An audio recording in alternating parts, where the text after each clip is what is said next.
Welcome back, honeys, and happy holidays. It is officially the end of December, which means it is the end of our first full calendar year of operations. We have quite a bit to be grateful for here at Highbrow Honey, including yours truly has a couple things to be grateful for. And I hope you're all enjoying this designated family and friends, health, rest, and recovery time. As if the holidays were not chaotic enough, we had a full load of stories coming into the week of Christmas. So even though I hope each one of us is getting some rest, recovery, family, and friends time, let's also take a look at what the buzz is all about. First up, our follow-ups. We received word that French painter Claire Tabouret was chosen to create the new stained glass windows for Notre Dame Cathedral. The cathedral itself reopened on December 7th after 6 years of post-fire renovations. Tabouret is a French figurative painter based in LA. She was selected by French President Emmanuel Macron and the Paris Archbishop Laurent Ulrich.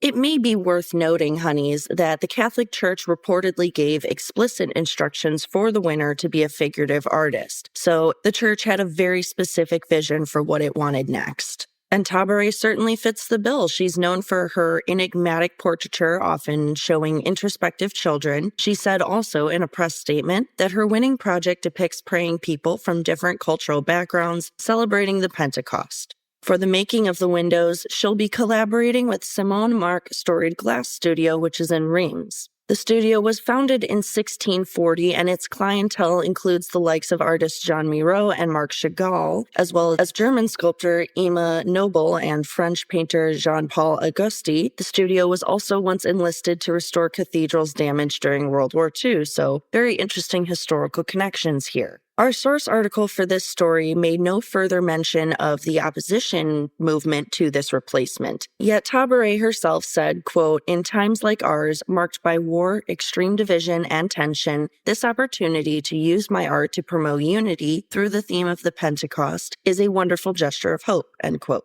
We have a bit more on the Noguchi saga. This time the museum workers have moved to unionize. These are Noguchi staff members across the administrative, curatorial, education, visitor services, and other departments. According to a press release shared with Hyperallergic, they have petitioned the National Labor Relations Board for a vote to form a union with Local 2110 United Auto Workers. The Noguchi Museum workers cited a, quote, "need for greater transparency," end quote, and better conditions within the Queens-based institution in their statement. The existing union already includes both full and part-time workers. For the Noguchi Museum, it would be a wall-to-wall union, meaning all staff members can join regardless of job title or department. Union elections will be held January 9th and 11th. The Noguchi Museum has not yet responded to requests for comment. Last week, we saw an article about how art therapists, especially those based in New York, are struggling for recognition in our nation. A bit of background for you here, honeys. According to 4 clinicians interviewed by our sources today, art therapy is a practice that combines art making with observation and interaction from a trained clinician. It is often effective in cases of trauma where individuals can't really fully articulate their feelings through words. And now providers across the country are fighting for recognition of the profession in order to increase client access via insurance coverage. The interviewees noted several barriers to entry, obstacles for people to access art therapy. One of them is a cultural stigma against the arts. Quote, "The U.S. has been very slow to understand that we can't just rely on pharmaceuticals to help people manage their distress," end quote. Another issue, though, and one that's especially relevant for insurance, is that there's different licensing practices between states.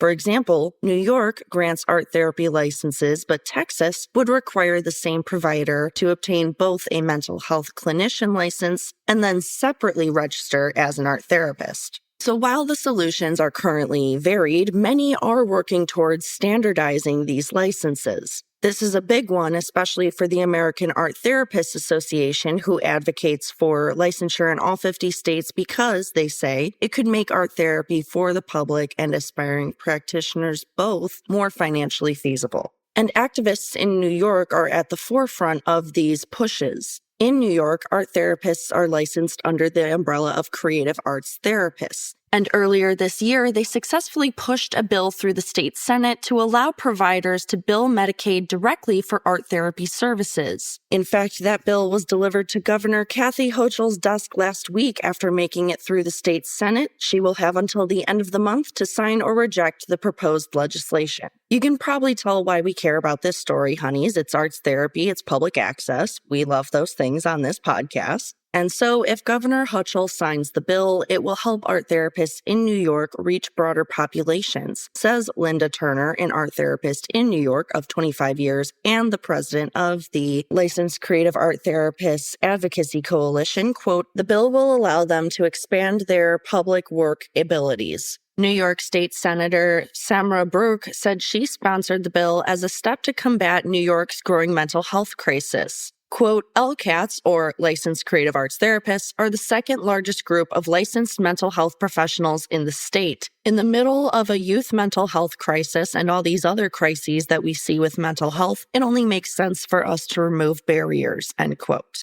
We'll let you know if the governor signs that bill and what continues to happen with creative arts therapists. We also received word that Extinction Rebellion is set to protest at the Rijksmuseum again over their ING sponsorship. The protest will happen Saturday, December 28th. The participants will wear yellow clothing during the demonstration. And who exactly is Extinction Rebellion, aka XR, you might ask? The group is hundreds of members strong, with some of the supporters being children. They have repeatedly called ING a major polluter for its ongoing financial support of the fossil fuel industry, which, says XR, contributes to climate disasters and human rights violations. The Rijksmuseum is aware of the planned protest, but made no comment on any specific security measures and expects it to disrupt some regular activities. SF MoMA also confirmed their dismissal of the contemporary art curator Yoonji Ju. Ju served as the head curator of contemporary art, the first curator of contemporary art, at the San Francisco Museum of Modern Art for about 7 years after she joined in 2017. Her leadership showed emphasis on exploring complex themes such as race identity and social justice, and Ju's career at large includes a prominent role as the commissioner of the Korean Pavilion at the 53rd Venice Biennale. That was the 2009 edition. The fascinating part is that the why is still kind of unknown. A museum spokesperson confirmed with the San Francisco Chronicle that Ju's last day with the institution was Tuesday, December 17th, but all we know as for the reason she was let go is that the museum described it as a violation of workplace conduct policy. Ju herself has not publicly addressed the termination, and no one's giving us a real specific reason, which seems all the more interesting when you consider that our sources point out the timing of this news. It comes right when the museum seems to be getting past a period of internal turmoil that began in May of 2020. I wish I had more information to give you on this headline, but I'm excited for more follow-up information to come, and I'll share it with you when it does. We learned as well that Naomi Beckwith will lead the next edition of Documenta. Beckwith is currently the deputy director and chief curator of the Guggenheim Museum of New York City, and she'll be working with the 2027 edition, aka Documenta 16. As always, it will be held in Kassel 5 years after the last one.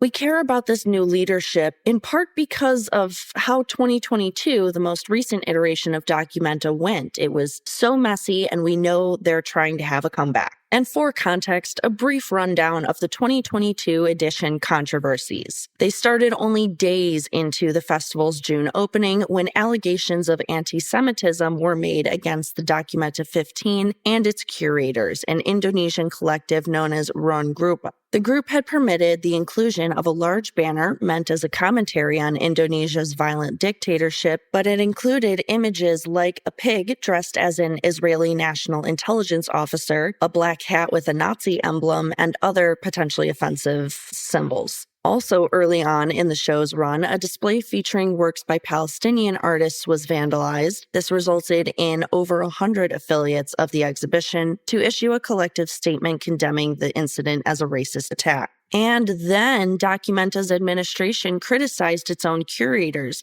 They criticized Ruang Grupa after 2 members of the collective liked pro-Palestine posts on Instagram. The administration's response, in turn, concerned artists and other members of the cultural community who have observed Germany's worsening suppression of speech, especially that critical of Israel, as well as increasing surveillance in the nation. Beckwith told the New York Times that her curatorial method will be different from previous curators' approaches, while acknowledging the past controversies in the lead-up to her appointment. I hope she's able to lead them to the comeback they're looking for, if only because I would hate to see her career suffer from trying to do the right thing. We had 2 awesome recoveries this last week. The first one was that thousands of stolen Greek artifacts were found in an Athens basement. That announcement came from the nation's Ministry of Culture this week. They said that in February of 2024, an upper echelon dealer of rarities like jewelry, watches, works of art was evicted from a house that he'd been occupying after nearly 80 years there. After the eviction, the landlords found a disguised trapdoor leading down into a previously unknown basement wherein they found this collection of valuables scattered about. It just so happened that one of the neighboring homes houses a branch of the Greek National Museum, so the landlords called in a representative who quickly called in the country's Ministry of Culture. Once they found this, the Greek authorities were quick to get in there and check it out. All in all, in this basement, they found 102 stolen ancient artifacts from various ages, 750 to 1100 BCE, and also 32 to 323 BCE.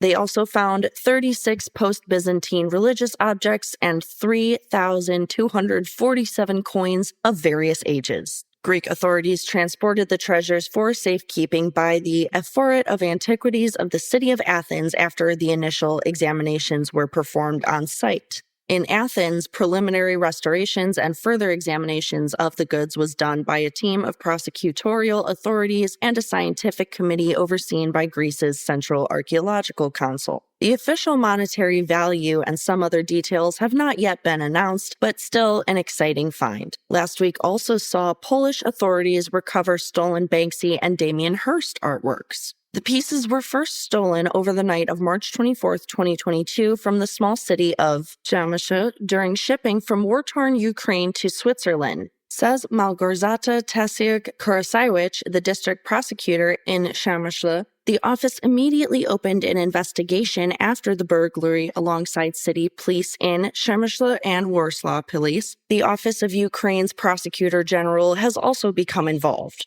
The district prosecutor went on to state that a December 9th breakthrough was made in the case when provincial police in Rzeszów seized 11 works, 10 paintings and 1 photo, by artists which also included Takashi Murakami. This allowed the authorities to authenticate the works of all the artists involved on December 11th. We now know the works are collectively worth nearly $200,000. Our next headline for you, a trove of Alexander McQueen drawings were seen and sold at a recent auction. More specifically, they went up at the Passion for Fashion sale on Tuesday morning via the London-based Kerry Taylor auction house. 436 lots were included, featuring gowns, bathing suits, accessories, ephemera, as well as a coveted cachet of fashion drawings by the visionary McQueen. We'll only talk in detail about the 2 most eye-catching sales. First, the most expensive item ended up being a satin jacket from Gabrielle Chanel's early days. That sold for $82,500, and then the most recognizable item came in a close second at £55,000 or $69,800. That piece was John Galliano's controversial Dior newspaper dress made famous by the fictional fashionista Carrie Bradshaw. The McQueen drawings ultimately went for £20,000 or about $25,400. We found that last price a little surprising because a smaller collection of McQueen drawings hammered it at $50,000 during a 2020 RR auction sale. So we're wondering why exactly this one was so much lower, but hopefully we'll find an answer soon. If you enjoyed our Sisterhood of the Pre-Raphaelite Brotherhood episode, you'll enjoy this next headline. A historic book collection from William Morris's printing press made a pretty stellar show at auction. The company, Kelmscott Press, only operated for 7 years at the end of the 19th century, exactly 1891 to 1898. And they only published 53 books total, yet Kelmscott Press has gone down in history for its impact on British printing. William Morris started it because he was dissatisfied with the decreasing quality of books under the Industrial Revolution's mechanization processes. This is why, our sources say, Kelmscott Press's books rejected every aspect of the era's mass production techniques. Quote, inks were made without chemicals and worked off medieval formulas. Paper was non-bleached and handmade in small batches, though the press also released vellum editions. For printing, they used the Albion press, which dated from the 1820s and was operated by hand, end quote. An auction at Bonham's, New York on December 17th featured a copy of every one of these 53 total, and they all were sold for a grand sum of $690,000 US. Pretty fascinating crossover between art and literature and sales here, so thought I'd share with the crowd. Just a few headlines left, honeys. First and foremost, Ghana's kente cloth has been recognized as UNESCO Cultural Heritage. Of course, the first logical question, what exactly is kente? It's a vibrant, hand-woven textile originating from Ghana's Asante and Ewe communities. It's renowned worldwide for its bold colors, intricate patterns, and deep symbolic meanings, often seen to embody the Ghanaian creativity and identities. We care very much about this headline in part because I almost ended up getting my specialization in West African art forms, but also, in the words of Tourism Minister Andrew Egiapa Mercer, quote, this achievement places Ghana at the forefront of global efforts to safeguard and celebrate cultural traditions, end quote. He went on to describe the new global recognition of it under the 2003 Convention for Safeguarding Intangible Cultural Heritage, UNESCO laws, as a testament to Ghana's commitment to preserving their own cultural heritage. It's a really great day of cultural recognition and celebration for the nation. Last week, the city of Oakland saw its cultural grants wiped out by city budget cuts. The city of Oakland has been making moves to balance its $133 million budget deficit that many are unhappy with. This has included eliminating 2 police academies, shutting 2 firehouses temporarily, and now deep cuts in cultural programming and the arts. The Cultural Affairs Department expected a few different revenue streams this year: the General Purpose Fund, the city's hotel tax, a public art fund, and other funding from the Federal National Endowment for the Arts as well as private foundations. However, when the sale of the Coliseum sports venue was delayed earlier this year, Oakland had to start making cuts under what was called the contingency budget. The contingency budget left very, very little for cultural affairs' share of the general purpose fund, as well as some of the hotel tax allocation, meaning this division now only has a tiny amount of money left to give arts community organizations for programming like events, summer camps, rent, other operational costs. Even though the Cultural Affairs Department was supposed to receive $1.1 million this fiscal year for organizational assistance grants and festival grants, and it accounts for less than 1% of the city's budget, it's not seeing nearly that $1.1 million. Some funding from the city's hotel tax is still available for grants within cultural affairs, but the department staff is evaluating options to continue a smaller grant program with revised proposals, but even that would need to be approved